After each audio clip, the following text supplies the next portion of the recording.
You go to Rockefeller Center. It's the most popular skating rink. Everybody in your party goes, hey, let's get out there. It's $20 for skates. We can do it for half an hour. And you're like, I'm good. Because you haven't skated in forever, or you've never skated. So instead of just having your own experience in that, you deny it because of the fear of looking bad. The millennial generation is as follows. Welcome to Surrounded by Idiots Radio Podcast. Live on tape from beautiful Boston, Massachusetts, and Scottsdale, Arizona, it's the Surrounded by Idiots Radio Podcast. Your hosts today are myself, Dr. Tony Dufresne, and the lovely Mariah Perrick. Hey, Mariah, how you doing? I am great, Tony. How are you? Oh, thank God we have the sound issue figured out this time, right?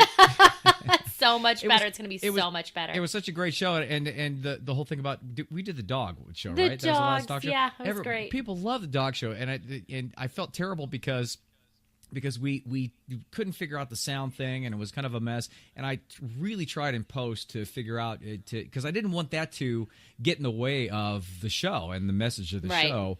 But people did like it regardless, and I didn't get a whole lot of grief from it. But I'm glad we did that, and people love that show, by the way. Oh, I'm so glad. That was a lot of fun. Yeah, so we are joining back up after I've been traveling, you've been traveling. Yep. And you and Chris happened to go to New York on a whim, I guess, right? Did he kind of surprise you with that, or? No. So instead of Christmas gifts, we decided we would take a trip somewhere, just the two of us, because it's been a while. And New York kind of got the vote with the stipulation that I would get to see Waitress on Broadway. That was a condition of the. It was a condition because initially I wanted to stay in a cabin in Vermont, and. So that would have been cool too, though. That would have been cool, but we kind of thought, the city is a lot harder to do with a baby than a cabin. And so if we were going to really, get the most bang for our buck, we should hightail it out of here. Good choice. Good choice. Yeah, it was a good choice. So you guys went to New York and had an amazing experience, and if whoever wants to follow Mariah on Instagram, she's an active poster. There's some people that are not active posters. She is an active poster. I don't know if that's supposed to be something I'm proud of, but I am an active poster. Sure, why not, right? Because they're all fun posts and stuff. I mean, I enjoy it. It's not cat videos or anything, but I don't like those anyway, so it kind of works out well for me. Exactly. All right, so it's so you went there and you were kind of posting it, and you did see his show, and you said it was amazing.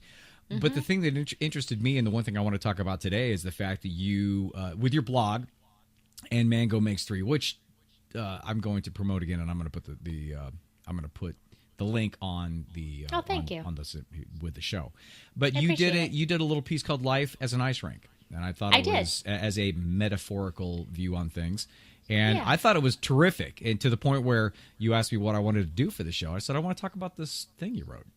Cool. Because I think it's very poignant, and I think a lot of people out there will get something from that in terms of it's that kind of perspective, and and just kind of how you see things, and not just you, but how you can see things, and how this puts things in perspective quite a bit, and it kind of eases all the stressors, or a lot of the stressors that people go through. So can you talk about that?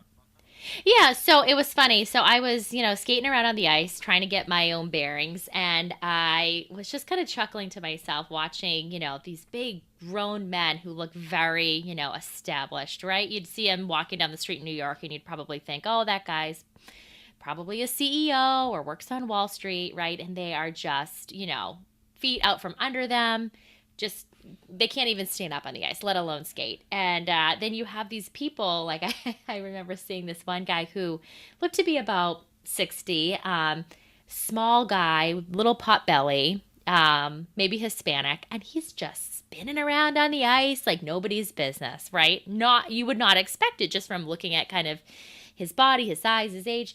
And so I started just thinking to myself, wow, this is hilarious, because the ice really levels the playing field. So all of these people, no matter how important they are in real life, outside of this ice rink, and what they think of themselves, what other people kind of perceive them to be, they are completely vulnerable when they hit this ice, and they are fumbling and falling, and some are much more graceful than others, and it's just completely, luck of the draw and who you see and kind of how they're performing. And it just goes to show, kind of that there are all these layers to people, and that you don't always know what to expect. Like, you might think you know, but then reality is different. Which is, and there's two things that come to mind that jump out to me. The first thing is that in terms of the ice being a zone where, you know, most people are uncomfortable, and and just the fact that they attempt to do it shows a level of vulnerability, and it's kind of cool, and I like that. Depending upon me too. The second thing is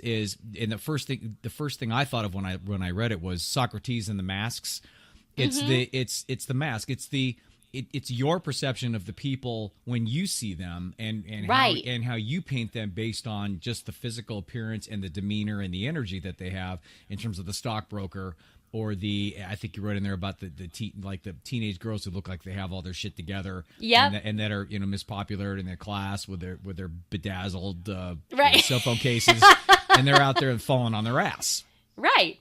It's kind of satisfying. Yeah. But that leads us into a whole different direction. That's terrible. But anyway. well, it is and it isn't. I gotta go with you on that. But I'm just saying. But I think it makes a good point. The point is that first of all, from your own perspective, in terms of looking at other people, it's just we immediately and intrinsically, instinctually, we create judgment, and the reason why is because it's an instinctual survival technique. We need to judge everything and anything in regards to is it a threat or not, and there's no way we'll ever not be able to do that. Unfortunately, what that does is that expands into a lot of areas of our lives, and it expands into us always comparing ourselves to everybody else in regards to, you know, who can be the better resource getter, or who can be the better mate getter, or who can be more successful or less successful based upon a number of different things, mostly appearance, but others having to do with just whatever the energy that somebody brings. But what happens is when you get on the ice, when everybody gets on the ice, and then it shows that person in that environment, that particular environment, is just as helpless, as you are. It's kind of a mind fuck a little bit, because because it takes them completely out of the role that you've established for them. Right. Yeah, you totally see them differently than you normally would walking down the street. Which is fascinating, because that's really the point. The point is that however you perceive somebody is twofold. The first fold is just based upon your own conditions of your own experience in the past, and what you have made in your own mind in regards to, if he's tall, I knew it's this tall guy and he was mean, and maybe you make, you know, that a mean representation or something. That happens to us as kids all the time, and in growing up. Or if you or like I say in the book, actually, if you meet somebody off the street or at a business meeting or something, and you say, hey, how you doing? Nice to meet you. And nothing except for, hey, how are you? But they look just like the kid who beat you up for lunch money going through school. You're not going to like him. Yeah. Is it going to be that initial thing where you're going to go, I think this guy's kind of a dick? Yeah. You know, and no, exactly. You may not even make the correlation between the two, but you just do it. Right. But it will be there. And that's why I like that metaphor about the ice, because you may have those initial responses, and the thing that I like everybody to remember is you will have them, and there's no way you won't have them. You know, people come to me and say, "How can I not be as angry? How can I not? You know, how can I be more accepting? How can I be?" Well, you can, but don't think that you can just turn it off to where you won't react. Right, you're still going to react. You just choose. You will until you can, maybe through mindfulness or through a lot of techniques, do some neural pathway reorganization in your brain, in your prefrontal cortex. But that takes a long ass time, and most of the time it doesn't work. I mean, to the full extent to where you won't have a reaction. But the key, like everything, is that, and that's why the ice is so great. The ice is almost like a pattern interrupt metaphor, because it's like, right? Because initially you say, she's maybe that uppity high school. It reminds you of all the high school bitches that were bagging on you, something like, oh, but then she gets out and she's just trying really hard, or she's helping her friend and stuff. And you're like, oh. You know, you're kind of sweet. And that's it. Right. So it acts as that pattern interrupt for you to really accept the person for the person themselves, and anybody getting put into a vulnerable position, immediately there's a level of empathetic connection that people have. Right. When somebody else is in a vulnerable position. Speaking of empathy, because we just talked before the show, and you're like, nah, I'm not empathetic anymore at all. I work at a pediatric office, and everybody whines about everything. So the hell with empathy. I can't. Right. Right. But it's true. But isn't it true? It's true. You got to kind of fried. Yeah, because when you're out there, and it's shared empathy, and when you're out there on the ice and you're going, I can move around and I can do stuff, but it's been a while, and it takes a little while to kind of get moving and grooving again. And you got somebody else out there struggling. You're like, all right. Okay. All right. And everyone's watching because, oh, my God, you're at Rockefeller Center. Because you're at Rockefeller Center. You're at the most popular ice rink in the world. Right. Scooting around Rockefeller Center. And you think, which is funny because that really doesn't mean anything for what it is, right? It really, it means something in your own mind, but a lot of people do that too. They put certain importances on certain things. It's like, I tell my clients all the time. Don't look at your life in one nugget and define your whole life by that nugget. People get into relationships and the relationship ends for some reason. Then they feel like a failure, or they feel like they're terrible at relationships, or they'll never find anybody. That whole thing. That's the nugget that you're defining your whole life based upon just that one situation. And it's the same thing with maybe a talk or a business meeting that didn't go great, or maybe you had a wrinkled shirt, or maybe maybe you didn't get enough sleep and you just, or maybe maybe you had some porn in your files accidentally in your presentation. So not that happened. That's happened to me. Never, of course not. No, clearly. Never. Not. But all that being the case, and then you think, that's. And then it drags you down quite a bit. Now it can drag you down for a little bit, but that's the whole point. The point is that anything happening, take it for what it is, and you can feel shitty or feel terrible or go through that breakup stuff and go through the grieving process of a breakup. But it doesn't take as long, and that's the whole point in terms of working on mindfulness and work and doing the pattern interrupt and having the ice. If the ice wasn't there, maybe you were just walking down 7th Avenue and saw that same girl with the bejeweled iPhone case and not paying attention, running into people. You think, well, what a douche, right? Right. No, totally. And that would be the beginning and the end of your judgment. Yeah. And that would be it. Yet in this circumstance, because it's a circumstance that creates a level playing field with everybody sort of struggling along in the ice, then it shows that they deal with the same shit that everybody else does. Yeah. No, it was good. I know it was weird. Like just kind of creating these little, I was saying in my blog that I a lot of times will write these little mini essays in my head. Like I sometimes narrate my own life. Like I'm an author in a book, and it's a weird thing to admit, but it's just fun. And that's what I've always done since I was a kid.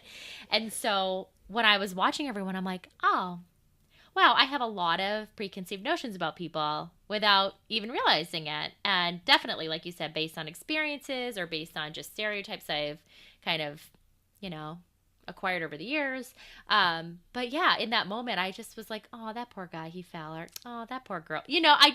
Or, oh, wow, look at that person. They're great. But there was no jealousy. There was no anger or frustration with anyone. It was all just sort of interesting, like just watching the human experience.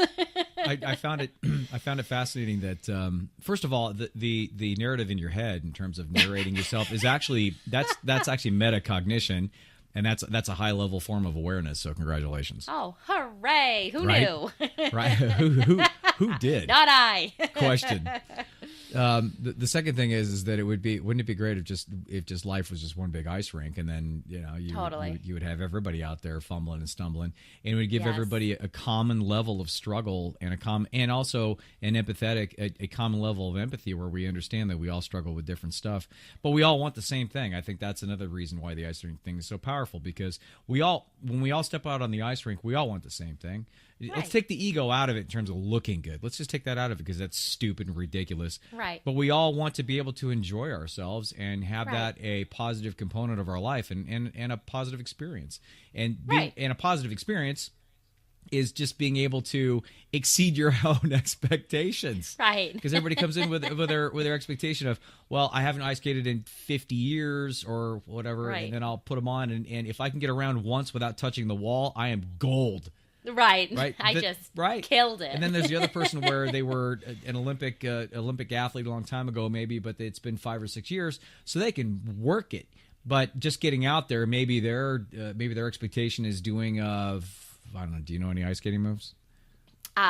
The triple sow cow. Okay, the triple the sow cow. quad, Maybe to do right, a axles. double sow cow or something, or Sure, an right. axle and pull that off. That would be their Right. expectation, because it's never about anybody else ever Right. ever, and about That's true. what their level is. It's always about where you're at and what your own expectation is. If you haven't ice skated in 30 years and you go out there and you expect to ice skate backwards and look like a star, then that's just setting you up for failure. And why are you doing Right. that? How many people? that's a How good many people? question. How many people do that though? Happens many. happens all the time. And then they get shit because it's not about them. They're stepping out of their own selves and their own what should be their expectations, and the ego is taking over. And they're looking at, well, I'm out here with all these other people. I'm going to show them, or I'm going to do better than at least 80% of these people. Mm-hmm. And then that takes you out of everything. It's that whole competition Right. thing. It's just competition. Yeah, just is, set that bar low. Set that bar low, and then just shock yourself every time. because really, I mean, because really, when Right. it comes down to it, you were viewing other people and seeing them and seeing their struggles and their victories and all that stuff. But when push comes to shove, or like an hour later, I think can I safely say that you just don't give a shit about any of them in terms of Oh just God, no. what was happening at that time? Right. Yeah. Right. Nobody cares. Yeah, you move on. You're off to something new. So Nobody that was the end of cares. that. Yeah. No, exactly. Nobody cares. I was at my daughter's a dance teacher at one of the schools here, and they did a performance. They did 2 performances in California this past weekend, and so I went. One was at Knott's Berry Farm, one was at Universal Studios. And I was sitting there at Knott's Berry Farm on the first one, and it was mostly parents that are there. But then there were some walker buyers and all that kind of stuff. And at first I was thinking, well, I wonder how many people will walk by and stop. I mean, they're elementary school kids, and it's a good show, and they've done a really good job. But they're not Broadway stars, and they're not, yeah. It's not The Voice, and it's not any of that stuff. And so I was kind of wondering, and how many people? And then I thought, well, why does that matter?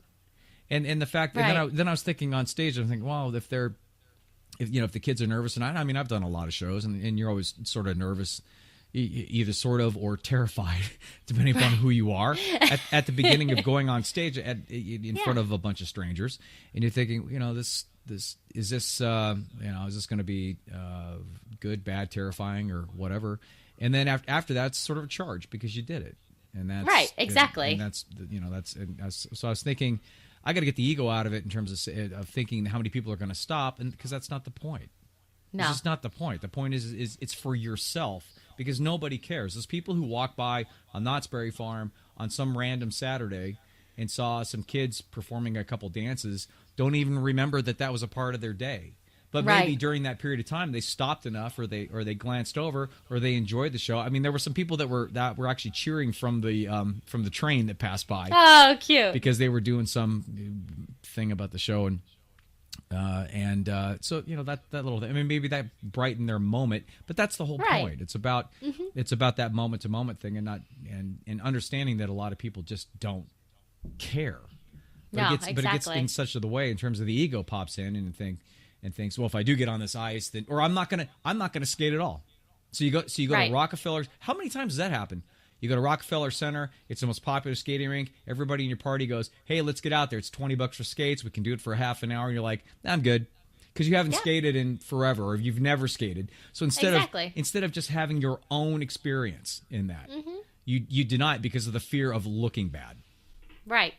Yeah. No, the funny thing is, so I actually, interestingly, am working to help plan a bachelorette for one of my friends this summer. And we were kind of tossing around the different ideas of, like, maybe we rent a beach house and we do some yoga and we do some spa stuff, or we rent a cabin on the lake and we hike. And I, of course, am all for the beach because I like yoga and I'm good at that and I like the beach.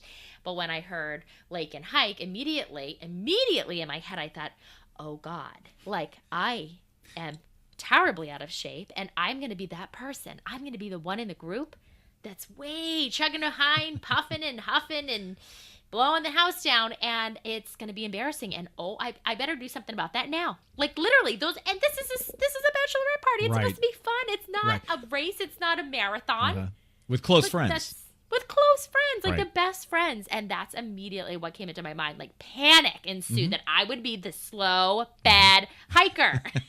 How do we avoid hiking? Right. But isn't that fascinating? That happens all the time, and it won't go away. And that's No, that's of course the one not. thing out of this whole show. The one thing that I would like, except for the ice rink metaphor, which I think is brilliant, and I will remember that forever. Why, thank you. But I think that overall, the fact is that the ego stuff, the fear and the ego and the looking bad will always show up. It will always. I always call it the box in the room. You know, you can either have a box in the room in the middle of the floor, so you keep tripping over it when you come in the room every single time, and it gets in the way. Or you could have the box in the room. You could take it. You could put it on the shelf. So when you come into the room, you see it on the shelf, and you say, "There's the box," and there's no way it will not ever be there. It will always be in the room, but you won't be tripping on it. I like that. So put I it like on the that. shelf.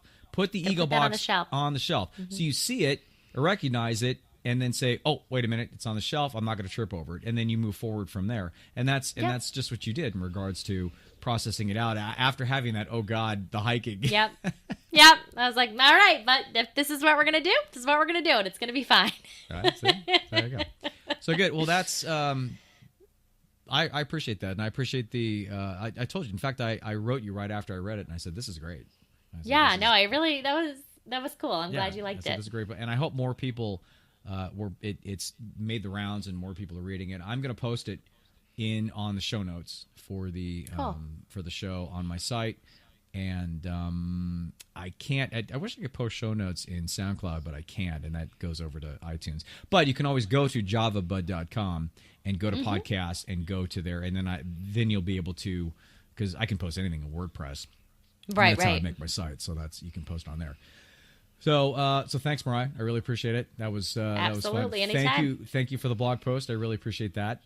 And course. anybody who wants any more information on any of the podcasts, any of the videos, the book is out. The Surrounded by Idiots book is out. Again, if you send me a show topic that we can talk about, I will send you a free book. How about that? Pretty good deal. No shipping, no handling, no anything. Love it. I'm not gonna quiz you on the book yet because we haven't talked about it. But I do want to probably do like a show on kind of going back and forth in regards to what your thoughts are on that. All right. I'm looking All right, forward good. to it. So thanks everybody, and we'll remember. And Mango makes 3. What's Thank the you. what's the website on that? .wordpress.com. Okay, and Mango makes 3 at wordpress.com. Yep. Got it. All right. Well, we'll talk to you later. All right. Bye.